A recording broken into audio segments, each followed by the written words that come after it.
Jesús, luz verdadera y la vida del mundo, luz de este mundo.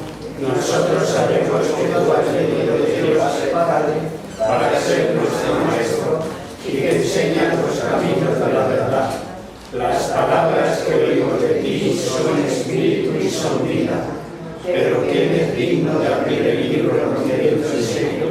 Tú solo, tú que diste tu vida por nosotros y nos compraste para Dios con tu sangre. Danos a conocer los misterios del reino de Dios y las inagotables riquezas de tu corazón. Descúbrenos los tesoros de la sabiduría y de la ciencia de Dios en Cristo. Haz que tu palabra penetre en nuestras almas, guíe con luz nuestros pasos, ilumine nuestra senda, hasta que la luz se disipe la tierra. Tú que vives y reinas por los siglos de los siglos. Amén.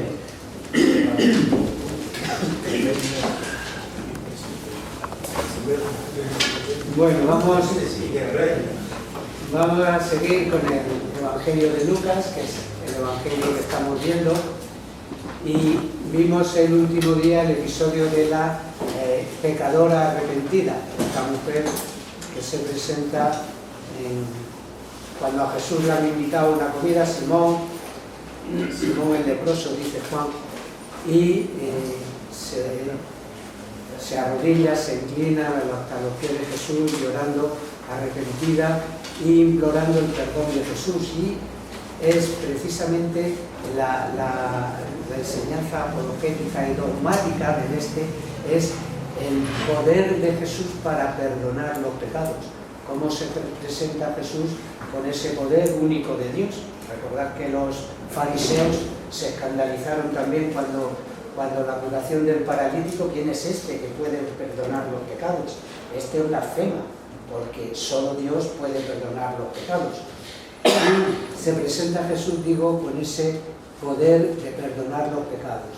Y nos quedamos en ver si el episodio este de la mujer pecadora es el mismo, el de la unción en Betania, o si esta mujer es María Magdalena.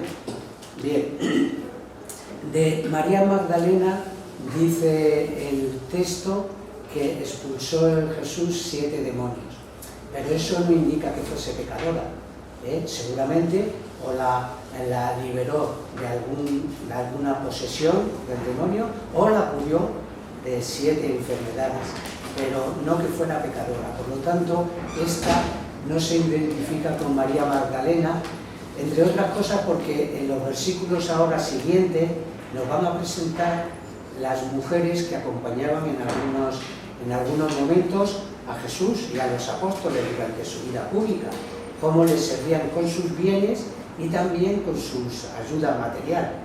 Y presenta a María Magdalena como por primera vez como una desconocida, como una más entre las que van acompañando a Cristo y a los apóstoles. Si hubiese sido la pecadora, seguramente Lucas hubiera hecho alusión cuando dice que María Magdalena era una de las que acompañaban a Jesús del episodio este de la pecadora arrepentida, y no lo hace. Luego, en cuanto a que la escena tenga algo que ver con la unción en Betania, pues parece que tampoco. Sabéis que la unción de Betania es María, la hermana de Lázaro, la que le unge, y el episodio de la pecadora arrepentida sucede aproximadamente en mitad de la vida pública de Cristo. Sabéis que estuvo 3 años de vida pública, pues hacia la mitad de esa vida pública es cuando sucede este episodio. Y la unción en Betania son 7 días antes de la muerte. Luego tampoco parece que tenga lugar, que sea la unción de Betania el momento este. Lo que pasa es que tiene algunos elementos comunes, como que Cristo es ungido, como que le seca con los cabellos la unción en los pies, y eso pues bien puede... luego también el enfoque estructural no es el mismo. En la pecadora el motivo es el perdón de los pecados, es el motivo en la pecadora arrepentida, mientras que en la unción en Betania el motivo es el amor. Es María, Cristo mismo lo dice, que le tenía preparado, era el ungüento que le tenía preparado para su sepultura. Luego, no es normal quiero decir, que este sea un episodio aparte. Lo que puede haber hecho Lucas, pues es que ha cogido algunos elementos de la unción en Betania, porque fue un hecho tan relevante que el mismo Jesús nos dice que ese hecho se recordaría cada vez que se viera el Evangelio de la unción en Betania María. Y entonces, pues es probable que Lucas haya cogido algún elemento de esto y lo haya puesto en su episodio de la pecadora arrepentida. Vamos a ver entonces a continuación, un paréntesis nada más, porque se me ha ocurrido cuando estábamos en misa, en la homilía del Padre, sobre sobre hoy, ¿cuál será el examen final? Que cuando nos presentemos ante el Padre, al atardecer de la vida te examinarán del amor, dice. Es un paréntesis solo porque con la homilía del Padre se me ha ocurrido. ¿Recordáis? Me habéis oído hablar algunas veces del curilla mío de Cádiz, que le tengo tanto cariño y que tan sabio.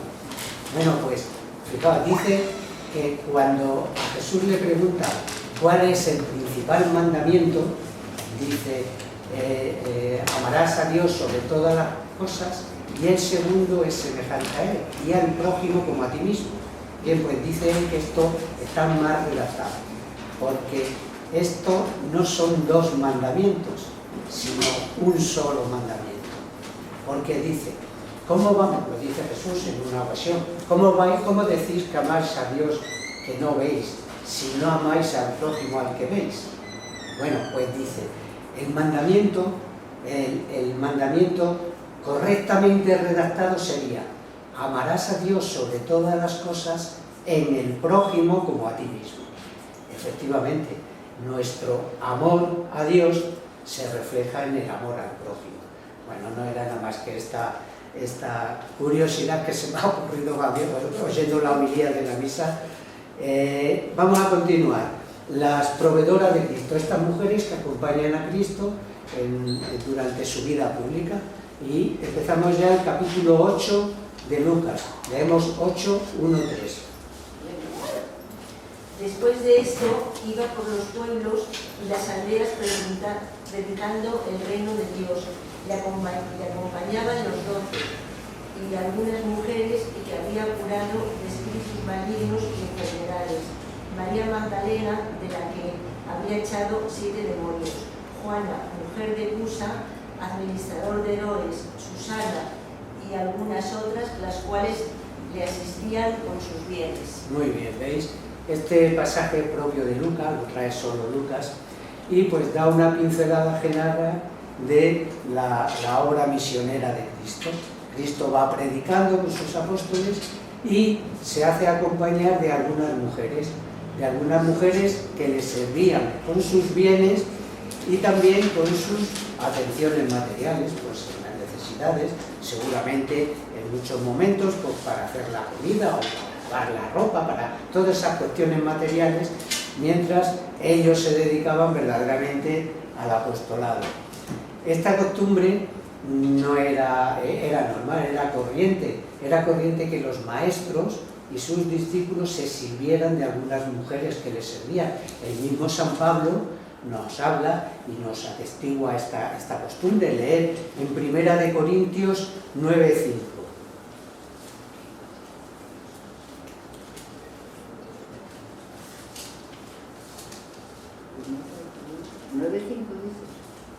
Y no tenemos derecho. Sí. No tenemos derecho a llevar en nuestras peregrinaciones una hermana igual que los demás apóstoles y los hermanos del Señor y Cefas. ¿Veis? No tenemos nosotros derecho. Está hablando en sus viajes apostólicos Pablo con Bernabé y dice, y no tenemos nosotros derecho, igual que los apóstoles y los hermanos del Señor. Yo creo que vamos a llegar hoy a los hermanos del Señor y aclararemos, pero estos hermanos del Señor también fueron muy importantes dentro del núcleo de la primitiva iglesia, En Pentecostés, cuando llega el Espíritu Santo, están reunidos los apóstoles, María y los hermanos del Señor. Quiero decir que fueron un grupo importante dentro de la primitiva iglesia.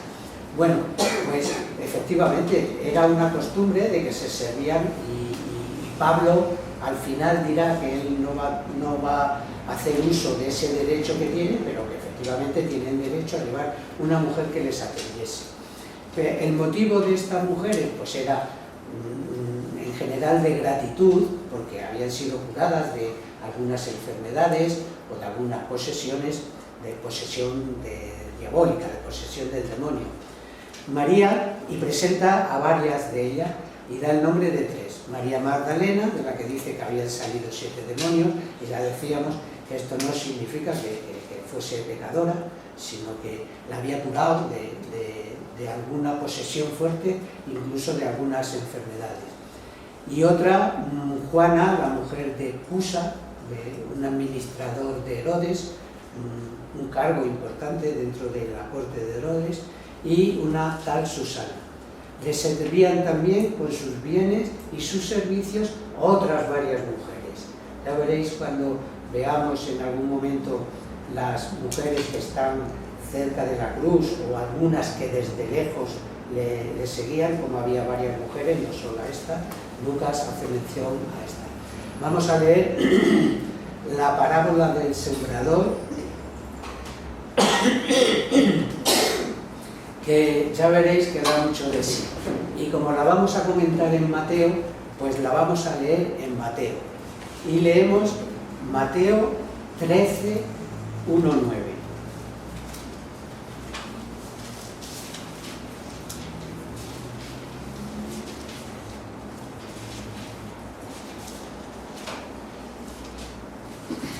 Aquel día salió Jesús de casa y fue a sentarse a la orilla del mar.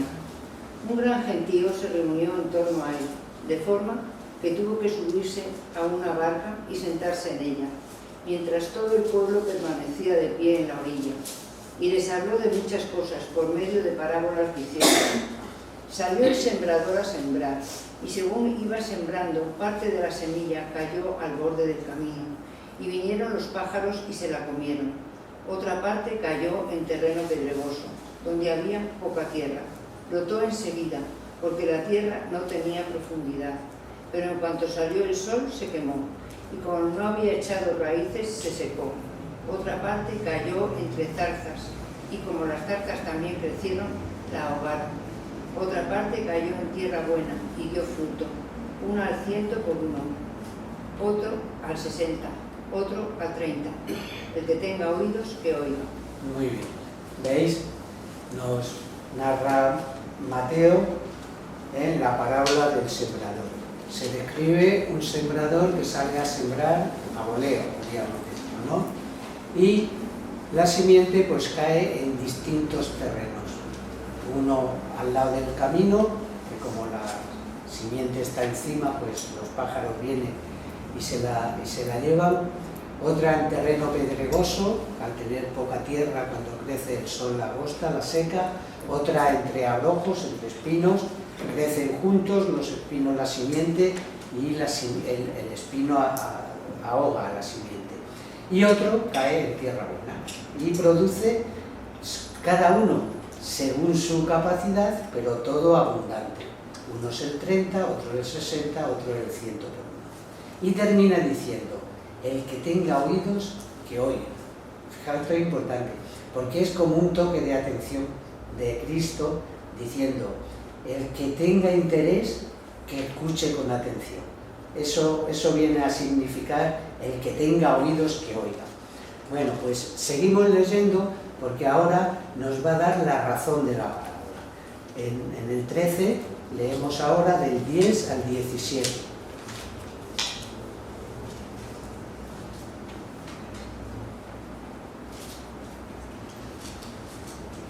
Acercándose a él los discípulos, le dijeron: ¿por qué les hablas por medio de parábolas? Y él le respondió: a vosotros se os ha concedido conocer los misterios del reino de los cielos, pero a ellos no, porque al que tiene se le dará, y tendrá de sobra, pero al que no tiene, aun aquello que tiene se le quitará. Por eso les hablo por medio de parábolas, porque viendo no ven, y oyendo no oyen, ni entienden. Y en ellos se cumple aquella profecía de Isaías que dice: con vuestros oídos oiréis, pero no entenderéis, y viendo veréis, pero no percibiréis. Porque el corazón de este pueblo se ha embotado, y con sus oídos pesadamente oyeron, y cerraron sus ojos, no sea que perciban con sus ojos y oigan con sus oídos, y entiendan con su corazón, y se conviertan, y que no los sane, y que yo los sane. Sí. ¿Sigue? Sigo. Pero Sí. dichosos vuestros ojos porque ven, y vuestros oídos porque oyen, porque os lo aseguro, muchos profetas y justos desearon ver lo que vosotros estáis viendo y no lo vieron, y oír lo que vosotros estáis oyendo y no lo oyeron. Muy bien, hasta ahí. ¿Veis? Los evangelistas presentan el problema de por qué Cristo hablaba en parábolas. Fijaos, la parábola de Suyo es un método pedagógico para enseñar. Podéis leer, mirad, Marcos 4:33.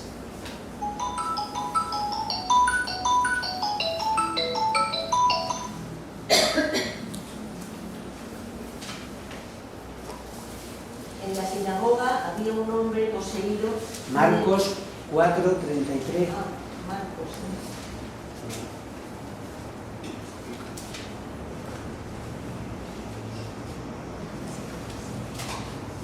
Y con muchas parábolas como estas, les proponía la palabra según podían entender.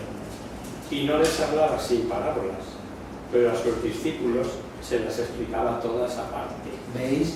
Es decir, que con muchas parábolas como esta, Jesús enseñaba en parábolas, el Evangelio según podían entender. Y hablando un poco hiperbólico, pues dice, y no enseñaba más que en parábolas. No, bueno, Jesús enseñó en parábolas y sin parábolas, pero dice, a sus discípulos se les explicaba aparte. ¿Y por qué les hablaba en parábolas? Dice, y les responde Cristo, a vosotros os ha sido dado a conocer los misterios del reino, pero a los de fuera no, o a esos no. ¿Quiénes eran los de fuera? Los de fuera para los rabinos pues eran los gentiles o los no judíos, ortodoxos. Sabéis que los judíos veían de otra manera a los samaritanos y a los galileos. Bueno, pues para los rabinos estos eran los de fuera, los otros. Pero aquí se está refiriendo a los no discípulos de Cristo, a la turba que le escuchaba. Y se refiere a la gente, a la turba que le escucha. ¿Y por qué era esto?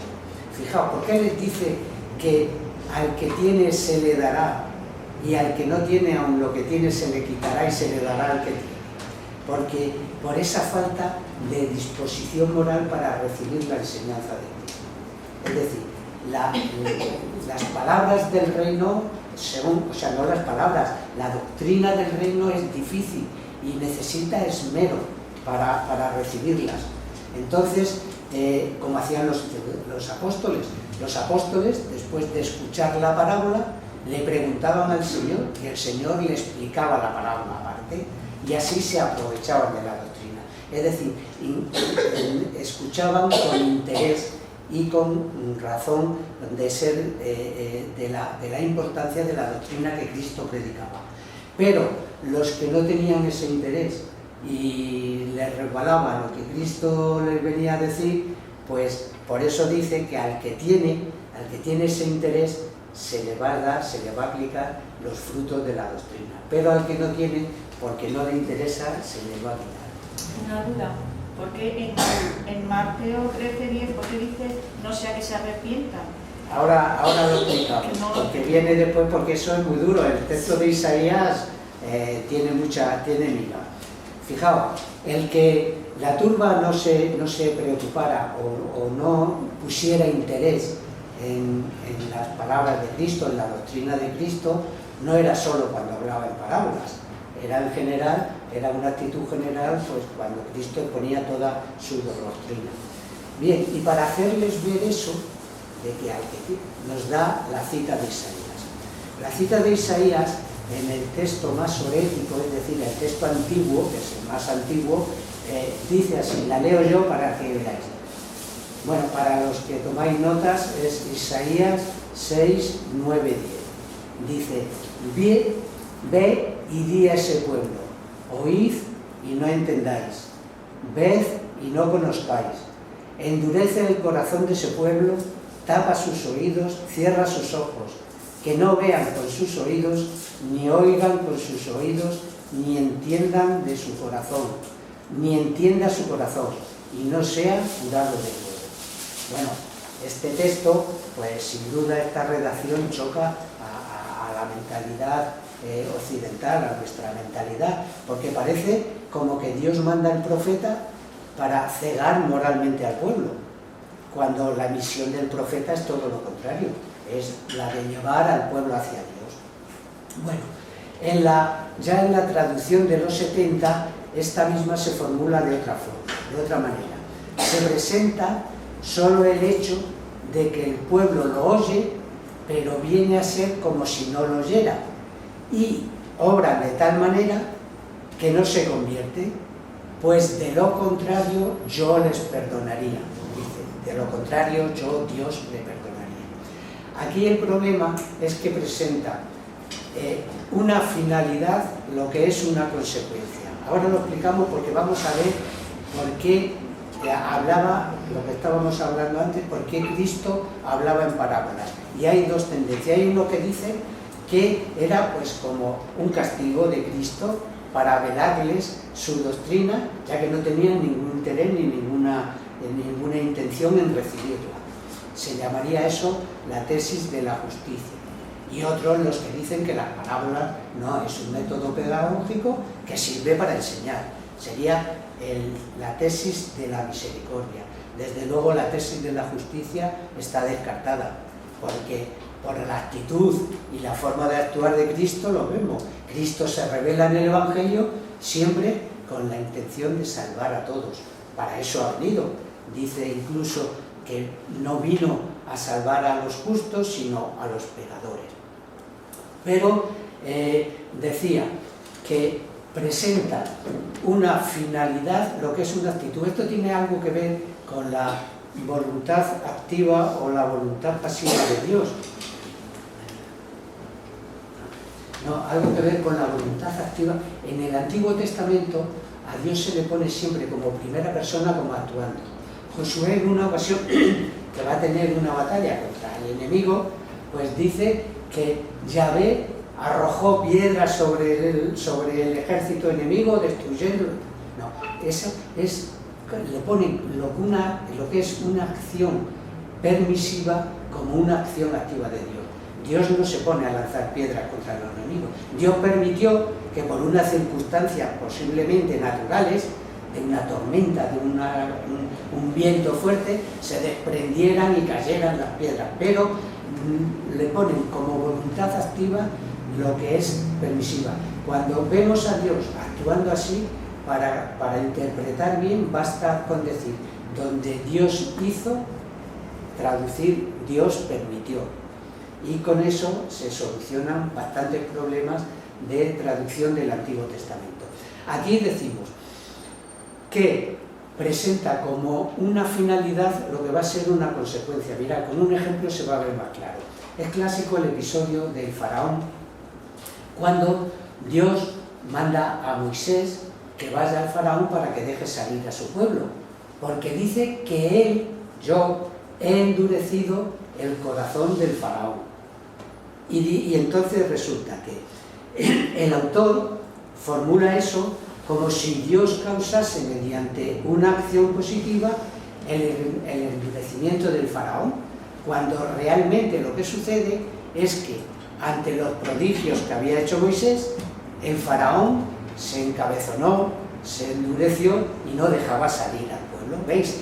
Lo que es una finalidad, parece, es una consecuencia, o sea, no es esto. todo esto de ve y dile que no, no, eso es la consecuencia. Como no van a escuchar con atención, resulta que no les va a servir de nada lo que oyen. Entonces, veis, esa es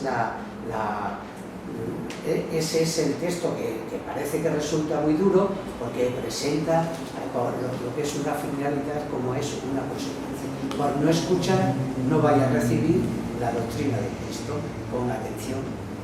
Pero eso de arrepentirse. Se arrepienten porque obran mal, porque no escuchan la doctrina. Si se arrepintieran, entonces Él les perdonaría.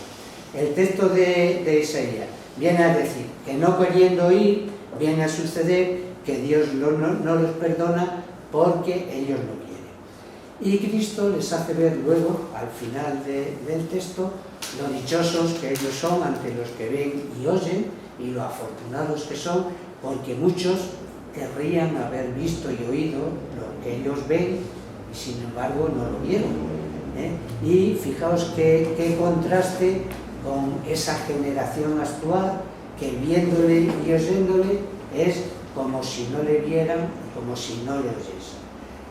Vino a los suyos y los suyos no le recibieron.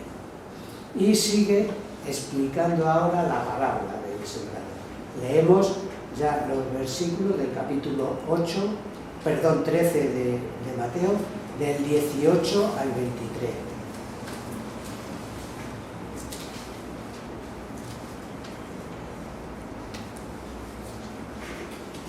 ¿Cuál es la cita? 18. 13, 18, 23 de Mateo. Escuchad, pues, el sentido de la parábola del sembrador. Cuando uno oye la palabra del reino sin profundizarla, viene el malo y arrebata lo sembrado en su corazón. Este representa lo sembrado al borde del camino. Lo sembrado en terreno pedregoso representa al que oye la palabra y de momento la recibe con alegría, pero no echa raíces en él, porque es hombre de un primer impulso. Y apenas sobreviene la tribulación o la persecución por causa de la palabra, al momento falla. Lo sembrado entre zarzas figura al que oye la palabra, pero las preocupaciones del mundo y la seducción de las riquezas ahogan la palabra y no da fruto. Lo sembrado en tierra buena representa al que oye la palabra y la entiende, y da fruto, y lleva al 100 por 1, al 60 o al 30. Muy bien, ¿veis? Cristo reduce a 4 los grupos de las diversas actitudes de los oyentes. Los 3 primeros son los que dice al principio: oíd pues la parábola del sembrado. A quien oye la palabra del reino y no la entiende, es decir, los que no la aceptan, la palabra. Ese no la entiende se puede traducir por no la aceptan. Y lo reduce a 3. La primera es el demonio, el que les arrebata la simiente, que puede ser bien personalmente o a través de todos los medios que tiene el demonio, porque sabemos que el demonio es el mayor enemigo del reino y estará siempre o actuando directamente o a través de la tentación para apartarnos de ese reino. Los otros son los inconstantes, es decir, los que después de que han recibido la doctrina con mucho gozo y con mucha exuberancia al principio, pues ante las primeras dificultades se rinden y se vuelven. Y los otros son los que los cuidados de este siglo, es decir, las cosas del mundo les distraen, la avaricia, la riqueza, el poder, pues ahoga esa simiente del reino. Y por último, el grupo de que los que reciben esa enseñanza de Cristo, esa doctrina en tierra buena, y producen todos según sus capacidades, pero todos abundantemente, porque quizás el que produzca el 30% está produciendo más abundantemente que el 100%, porque cada uno según sus capacidades. Bien, seguimos en Lucas y ya hemos visto, vamos a ver cómo la parábola dirigida a los discípulos, esta parábola de Cristo. Leemos Lucas 8, 16-18. Nadie enciende una lámpara y la oculta en una vasija o la pone debajo de la cama. La coloca en un candelabro para que los que entren vean la luz, porque nada hay oculto que no sea descubierto, ni secreto que no sea conocido y puesto en claro. Mirad bien cómo escucháis, porque al que tiene se le dará más, y al que no tiene se le quitará aún lo que cree que tiene. Vale, muy bien, ¿veis? Lucas agrupa aquí tres sentencias, podríamos decir. Primero, el misterio del reino ha de ser conocido, como la luz, ha de brillar la luz del reino. Nadie coge una luz para meterla debajo de donde no se vea. Pues el misterio del reino ha de ser conocido, primero. Segundo, nada de lo que hay oculto dejará de conocerse, porque los mismos apóstoles que ahora durante esta vida pública de Jesús están aprendiendo, pues para ellos habrá muchas cosas ocultas, pero cuando reciban el Espíritu Santo, entonces conocerán la verdad completa y la llevarán al reino. Y dice, por eso dice que nada que hay oculto dejará de conocerse. Esto que ahora para ellos resulta oculta, con la venida del Espíritu, cuando conozcan la verdad completa, la expondrán hacia los demás. Y esto exige interés, lo que hemos dicho ya, y preparación. Y lo que hacían los apóstoles, que preguntaban al Señor cuál era el significado de ciertas palabras o de ciertas cosas. Bien, pasamos y vamos a ver cómo nos habla de quiénes son los hermanos de Jesús, los hermanos de Cristo. Y leemos capítulo 8, del 19 al 21. Llegaron la madre y los hermanos de Jesús, pero no podían acercarse a él porque había mucha gente. Se lo anunciaron: tu madre y tus hermanos están ahí fuera y quieren verte. Él respondió: mi madre y mis hermanos son los que oyen la palabra de Dios y la cumplen. Muy bien, ¿veis? En un momento en que Cristo, como siempre, lo hemos visto en multitud de ocasiones, siempre rodeado de muchedumbres, cuando el paralítico no podían pasar, siempre, porque ante ya la fama que tenía, ante tantos milagros, ante tantas curaciones, pues la gente acudía a él fundamentalmente para ser curados, pero también para escuchar su doctrina. Y dice que predica en un momento que está predicando, alguien se acerca y le dice que su madre y sus hermanos desean verle. Y parece como que Cristo contesta así con un poco como desprecio. ¿Quiénes son mi madre y mis hermanos? Mi madre y mis hermanos son los que cumplen, los que escuchan y cumplen la palabra de Dios. Que fijaos, en una ocasión le dije también a Cristo: bienaventurado el vientre que te llevó y los pechos que te amamantaron. Y Jesús viene a decir lo mismo: bienaventurado más bien lo que oye la palabra y la cumple. Y eso, más que como un desprecio a María, es una alabanza, porque ¿quién como María escuchó la palabra de Dios y la cumplió? Él vino a decir: mi madre no es dichosa y no es grande porque me ha llevado en su seno, sino porque como nadie escucha la palabra de Dios y la cumple. Y habla de los hermanos de Jesús. Fijaos, dice: ahí fuera están tu madre y tus hermanos, y no se cita a José. Probablemente en esta época José ya hubiese muerto, porque parece que durante la vida pública de Jesús pues, ya no vivía, pero bueno, es una apreciación. Y nos habla, digo, de los hermanos de Jesús. Sabéis que lo hemos tratado en otras ocasiones cuando hemos hablado, pero vamos a ver unas citas para ver que esta palabra hermanos no significa que sean hermanos de la misma madre, sino generalmente siempre se refiere a parientes. ¿Por qué? Porque el hebreo es un lenguaje muy corto, tiene muy pocas palabras y no tiene una palabra para definir primo, sobrino o primos segundos. Entonces, toda esa parentela la definen como hermanos. Se ve muy bien en un texto del Antiguo Testamento, en el Génesis, cuando se ve la genealogía de Abraham. Abraham tiene un hermano y este hermano tiene a Lot. Luego, Abraham y Lot son tío y sobrino. Cuando están juntos y los ganados han crecido y hay disputas entre los pastores de unos y de otros, Abraham le dice a Lot, dice, oye, es conveniente que nos dispersemos y que no haya contienda entre nuestra gente, pues somos hermanos. Es decir, que Abraham y Lot se llaman hermanos siendo tío y sobrino. La palabra hermanos concentraba está generalmente refiriéndose a parientes, ¿verdad? Vamos a ver unas citas que vamos a ver claro cómo algunos de estos denominados hermanos de Jesús son hijos de otra María.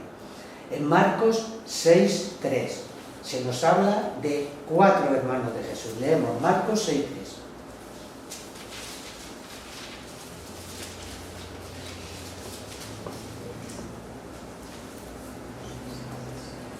¿No es acaso el carpintero, hijo de María, y el hermano de Santiago, de José y de Judas y de Simón? ¿Veis? ¿Y sus hermanas Sí, no viven entre nosotros? ¿Veis? Nos da el nombre de 4 hermanos de Jesús. Santiago, José, Judas y Simón. Bueno, pues ahora vamos a ver las mujeres que de lejos estaban junto a la cruz de Jesús en la muerte de Jesús. Leemos también en Marcos 15:40.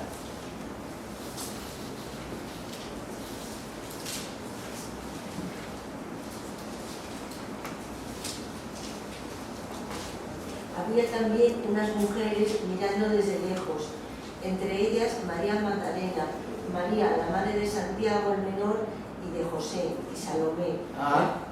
Ahí ya nos da una María, que es la madre de Santiago y de José, 2 de esos 4 hermanos que nos daban como Jesús.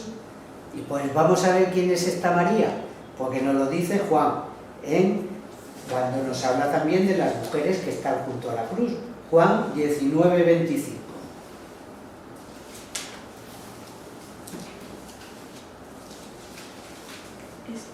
Judas Tadeo, dicen la tradición que era primo de Jesús.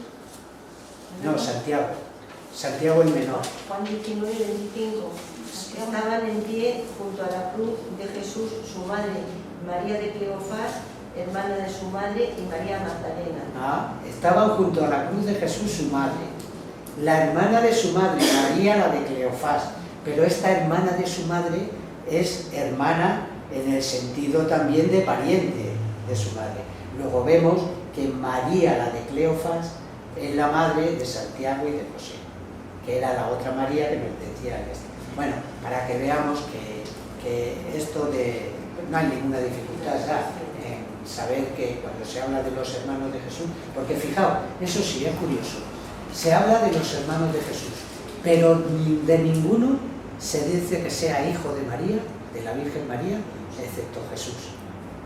De hermanos de Jesús sí, hijos de María solo Jesús. Por lo tanto, esto, sabéis que cuando se ataca un poco la virginidad de María, que lo dicen que la María tuvo más hijos porque se habla de los hermanos de Jesús. Pero esto está superado, ya hemos visto que estos hermanos eran parientes de Jesús.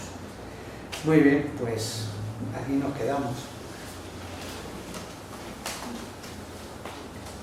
Hay una observación, que los evangelios están escritos en griego, Sí, y en griego claro. está clarito la Adelfo. Sí, claro, eso es una pega que ponen los que hablan contra la virginidad. Dice, efectivamente, en hebreo no hay palabras para definir primos o tal, pero los evangelios están escritos en griego, y en griego sí hay palabras para definirlo, pero el escritor escribe con su mentalidad semita, a pesar de que está escribiendo en griego.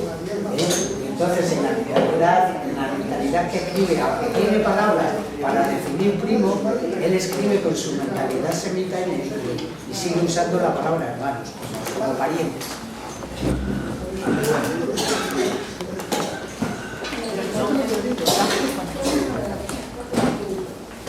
Rezamos, Virgen, bella Catalina, delicia del cielo, en tus rostros se miran los santos